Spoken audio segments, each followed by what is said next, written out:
Types of liabilities. This is the last question on the practice review.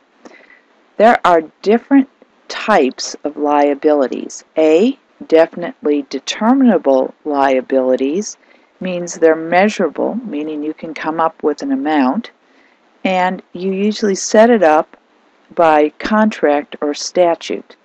Examples of definitely determinable liabilities are accounts payable, notes payable, sales tax, anything about payrolls, or like dividends payable.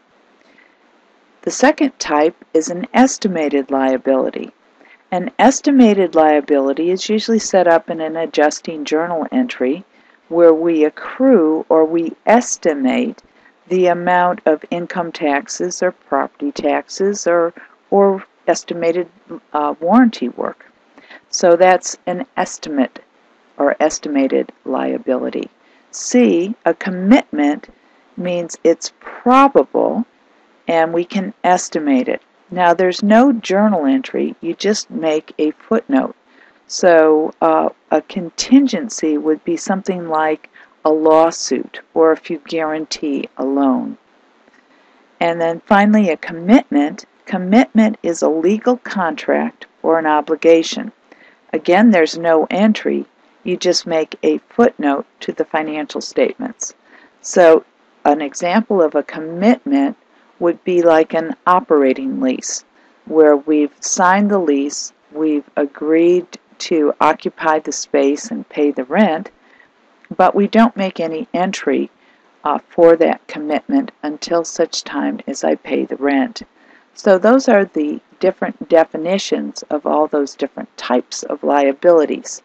So number one, a dividends payable is an A, isn't it? It's definitely determinable. I know the amount, I know the time when it's due, and I make a journal entry. 2, a pending litigation is a D. It's contingent upon the lawsuit being settled, because it's pending. So it's contingent upon a future event before we can really recognize it. 3, income taxes payable. Well, when we estimate income taxes at the end of the year, it is an estimate because we won't know the precise amount until we file our taxes a few months later. Current portion of long-term debt is A because I know the amount, I know when it's due, so it's definitely determinable. 5, vacation pay liability. Again, we're estimating that vacation pay, so it's a B because when you work for a pay period, usually you accrue so much in vacation pay. If you don't take your vacation, a lot of times they'll pay you the money instead. So that's an accrual, isn't it? Number 6, guaranteed loans of another company.